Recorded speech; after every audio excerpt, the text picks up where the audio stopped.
Ready. नमस्कार दोस्तों, मैं हेम कापड़ी। आप लोगों के सुझावों से मैं आप लोगों के सामने सामान्य अध्ययन उत्तराखंड में राष्ट्रीय पार्क जो आने वाली परीक्षाओं के लिए आप लोगों के लिए अत्यधिक महत्वपूर्ण हो सकते हैं। तो मैं शुरुआत करता हूँ, किसे कहते हैं राष्ट्रीय पार्क। राष्ट्रीय पार्क जो हम कह रहे हैं, राष्ट्रीय उद्यान, राष्ट्रीय प्रशासन द्वारा ऐसे क्षेत्रों को औपचारिक रूप से जो है संरक्षित कर दिया जाता है। अलग अलग देशों की इसमें अलग अलग नीतियां होती हैं। और अगर हम बात करें राष्ट्रीय पार्क, विश्व का सबसे पहला जो राष्ट्रीय पार्क माना जाता है वो 1776 का टोबैगो राष्ट्रीय पार्क माना जाता है। और साथ ही अगर हम बात करें तो जो इसके अलावा कभी कभी अन्य पेपरों में अन्य चीजें मानी जाती है। 1875 का येलोस्टोन नेशनल पार्क अमेरिका का सबसे प्राचीन राष्ट्रीय पार्क माना जाता है। और विश्व का सबसे बड़ा राष्ट्रीय पार्क जो माना जाता है 1922 वुड बेफलो राष्ट्रीय पार्क माना जाता है। थोड़ी सी फिर हम भारत की बात और विश्व की बात ना करेंगे, तो हम अभी मेन हमारा जो फोकस है उत्तराखंड के पेपरों के लिए है, तो हम उत्तराखंड की बात करते हैं। तो उत्तराखंड में जो राष्ट्रीय पार्कों की संख्या है उनकी संख्या 6 है, 6 है। तो हम बात करते हैं कौन कौन सा राष्ट्रीय पार्क कहाँ पर है, किस आधार पर है, क्या है, और इस पर हम बात करते हैं। तो सबसे पहले हम बात करते हैं, जो राष्ट्रीय पार्क की बात करते हैं, तो कार्बेट नेशनल पार्क। उत्तराखंड में हम राष्ट्रीय पार्कों की बात करते हैं, तो उत्तराखंड में राष्ट्रीय पार्कों की जो संख्या है वो 6 है। और सबसे पहले हम बात करते हैं सबसे पुराना राष्ट्रीय पार्क पूरे एशिया का, दक्षिण एशिया का, कार्बेट नेशनल पार्क, और भारत का भी पहला, जिसकी स्थापना 1936 में की गई। अब देखें कि इस पार्क का प्रारंभिक नाम जो था हेली नेशनल पार्क था। 1947 आजादी के समय इस पार्क का नाम रखा गया रामगंगा नेशनल पार्क, क्योंकि पश्चिमी रामगंगा जो बहती है वो आपका दूधातोली पर्वत श्रेणी पौड़ी गढ़वाल से निकलती है, जो राष्ट्रीय पार्क को, कार्बेट पार्क को, दो भागों में करती है। और 1957 में प्रसिद्ध शिकारी जिम कॉर्बेट के नाम पर इस पार्क का नाम रखा गया, कार्बेट नेशनल पार्क रखा गया। और बात करते हैं कि इस पार्क का प्रवेश द्वार, कि ये पार्क के लिए प्रवेश द्वार जो है वो ढिकाला रामनगर नैनीताल से। और दूसरा, इस पार्क का संग्रहालय म्यूजियम जो है वो काला डूंगी नैनीताल में है।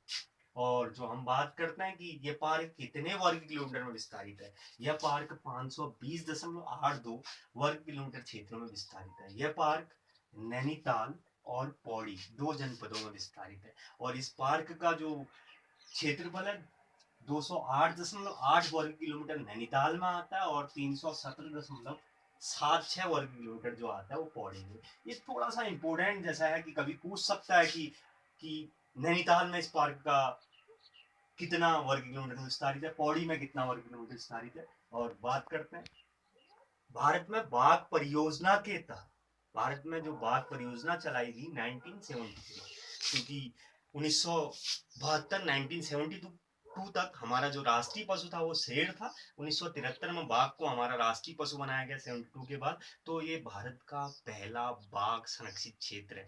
सबसे इंपोर्टेंट सवाल, भारत का पहला बाघ संरक्षित क्षेत्र जो है वो कार्बेट नेशनल पार्क है। 2012 में 500 मीटर क्षेत्र, इस पार्क के 500 मीटर क्षेत्र को साइलेंस जोन घोषित कर दिया गया। और 2013 में केंद्र सरकार और राज्य सरकार की तरफ से 118 सदस्यीय स्पेशल टाइगर प्रोटेक्शन फोर्स का गठन किया गया, कि यहाँ पर बाघों की सुरक्षा के लिए ये किया गया। और साथ में इस पार्क की जो विशेषताएं और है, इस पार्क की जो विशेषताएं हैं वो अगर मैं ऐसे बताऊं, तो इस पार्क में उत्तराखंड में सर्वाधिक बाघ जो है इसी पार्क में, अगर मैं बात करूं उत्तराखंड में सर्वाधिक बाघों की जो संख्या है इसी पार्क में, कार्बेट नेशनल पार्क। और राज्य में जो सर्वाधिक पर्यटक आते हैं वो इसी पार्क में आते हैं। राज्य में सर्वाधिक जो पर्यटक की संख्या है इसी पार्क में। और अगली बात, इस पार्क की जो विशेषता है, इस पार्क में मैंने बताया कि रामगंगा नदी, ये चीजें सब आपको पता है।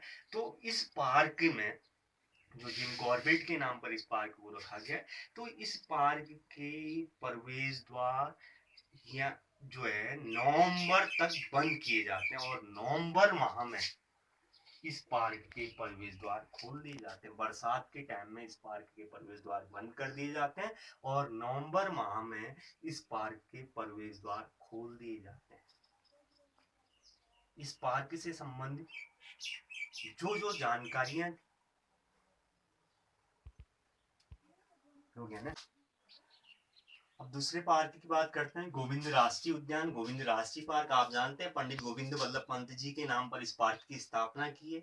उत्तराखंड से पहले भारत रत्न प्राप्त करता, 1957 में इन्हें भारत रत्न मिला, और गृह मंत्री देश के रहे हैं, यूपी के पहले मुख्यमंत्री रहे हैं। तो उनके नाम पर उत्तरकाशी में 1980 में इसकी स्थापना की गई, और 472 वर्ग किलोमीटर क्षेत्र में यह विस्तारित है। और एक सबसे इम्पोर्टेंट सवाल इस जो पार्क का है, इस पार्क का जो संचालन करता है वो राजा जी नेशनल पार्क देहरादून द्वारा किया जाता है। और यह इस पार्क में या इस उद्यान में अनेक प्रकार के हमारे जो जानवर हैं, आप लोग जानते हैं, स्नो लेपर्ड है, बाघ है, अन्य जानवर हैं, और साथ ही साथ देवदार, बांज, अन्य वृक्षों के लिए यह फेमस है। तो इस पार्क की ज्यादा विशेषता नहीं है, मैंने बता दी। तीसरे पार्क की बात करते हैं, नंदा देवी राष्ट्रीय उद्यान। नंदा देवी हमारी जो है उत्तराखंड की एक देवी के रूप में, जिनके मंदिर अलग अलग जनपदों पे हैं। और दूसरी बात हम करते हैं, नंदा देवी उत्तराखंड की सबसे ऊंची चोटी भी है। उसके नाम पर इस पार्क की स्थापना 1982 चमोली जनपद में की गई, जो 624 वर्ग किलोमीटर क्षेत्र में विस्तारित है, जिसका मुख्यालय जो है जोशीमठ चमोली में। इसकी ऊंचाई 5431 मीटर की ऊंचाई पर स्थित है। और इस पार्क में भी भरल, कांकड़, स्नो लेपर्ड आदि जानवर पाए जाते हैं। अगले पार्क की बात करते हैं, फूलों की घाटी नेशनल पार्क। आप लोगों को पता है फूलों की घाटी, इसकी विशेषता फिर बताऊंगा मैं अगले वीडियो में। मैं सिर्फ फूलों की घाटी के बारे में ही ले जाऊंगा, जिसकी किसने खोज की, क्या रहा। तो अभी मैं सिर्फ पार्कों की बात करता हूँ। तो इसका पुराना नाम जो था पुष्पावती नेशनल पार्क था। कारण क्या है कि पुष्पावती नदी इस पार्क में बहती है, तो इस कारण इसका नाम पुष्पावती नेशनल पार्क रखा गया। इसकी स्थापना 1982 चमोली जनपद में की गई, और यह 87.5 वर्ग किलोमीटर क्षेत्र में विस्तारित है, और राज्य का सबसे छोटा राष्ट्रीय पार्क या राष्ट्रीय उद्यान है। मैं वन्य जीव विहार, अन्य चीजों की बात नहीं कर रहा हूं, मैं सिर्फ उत्तराखंड के सबसे छोटे राष्ट्रीय पार्क, न देश के न विश्व के, सबसे छोटा राष्ट्रीय पार्क है। और एक बहुत बड़ी विशेषता, 14 जुलाई 2005 को यूनेस्को द्वारा इस पार्क को विश्व धरोहर सूची में शामिल किया गया है। यूनेस्को द्वारा 14 जुलाई 2005 को इस पार्क को विश्व धरोहर सूची में शामिल किया गया, और इस पार्क का मुख्यालय जोशीमठ चमोली है। और इस पार्क में कई प्रकार की फूलों की प्रजाति, अब मैं फूलों की घाटी के बारे में अलग से बताऊंगा। इसमें फ्रैंक स्माइट, मार्गेट ने कई लोगों के नाम जुड़े हैं, मैं अलग से बताऊंगा। लिंगाताल, कई चीजें इसमें हैं, वो अलग से बताऊंगा। अब बात करते हैं राजाजी राष्ट्रीय पार्क। राजाजी राष्ट्रीय पार्क की जो स्थापना की गई, मोतीचूर और चिला अभ्यारण्य को मिलाकर, वन्य जीव अभ्यारण्य को मिलाकर इसकी स्थापना 1983 में की गई। और यह पार्क 820.42 वर्ग किलोमीटर क्षेत्र में विस्तारित है, और ये पार्क देहरादून, हरिद्वार और पौड़ी जनपदों में विस्तारित है। इस पार्क का जो मुख्यालय है वो देहरादून पे है। और यह जो पार्क की जो विशेषता है, ये देश का 48वां टाइगर प्रोजेक्ट, और यह पार्क मुख्य रूप से बाघ और हाथियों के लिए प्रसिद्ध है। देहरादून में इसका मुख्यालय है, और यह मुख्य रूप से बाघ और हाथियों के लिए प्रसिद्ध है। लास्ट राष्ट्रीय पार्क गंगोत्री राष्ट्रीय पार्क की बात करते हैं। लास्ट पार्क गंगोत्री राष्ट्रीय पार्क, जो राज्य का छठा राष्ट्रीय पार्क है। इसकी स्थापना 1989 में उत्तरकाशी जनपद में की गई। 1989 में उत्तरकाशी जनपद में की गई। अब देखिए, गंगोत्री जो है राज्य का सबसे बड़ा ग्लेशियर है। राज्य का सबसे बड़ा ग्लेशियर है, तो उसके नाम पर इसकी स्थापना 1989 में उत्तरकाशी जनपद में की गई। ये 2390 वर्ग किलोमीटर क्षेत्र में विस्तारित है और राज्य का सबसे बड़ा राष्ट्रीय पार्क है। राज्य का सबसे बड़ा राष्ट्रीय पार्क है, गंगोत्री के नाम से स्थापित किया गया 1989 में उत्तरकाशी में, 2390 वर्ग किलोमीटर क्षेत्र में विस्तारित है। कोई भी चीज अगर हम राष्ट्रीय पार्क में मैंने अगर छोड़ी होगी तो मैं आपको मैसेज के माध्यम से, यूट्यूब चैनल के माध्यम से मैं नीचे में लिख के भेज दूंगा। आप बताइए कि आपको क्या रहा, कैसा रहा। अगली बार मैं इस वीडियो को अच्छे से भेजूंगा। और दूसरा, आप याद रखिए, जो भी चीज है मैं आप लोगों को बहुत अच्छे तरीके से समझाऊंगा। आज मैं इस कोविड-19 में बड़े दिनों के बाद आप लोगों के सामने आया और मैं आप लोगों को अच्छे से, आपको मार्गदर्शन के लिए मैं आपको अच्छी सी चीजें, आपको जो परीक्षा में महत्वपूर्ण चीजें हैं वो चीजें आप लोगों को बताऊंगा। धन्यवाद, नमस्कार।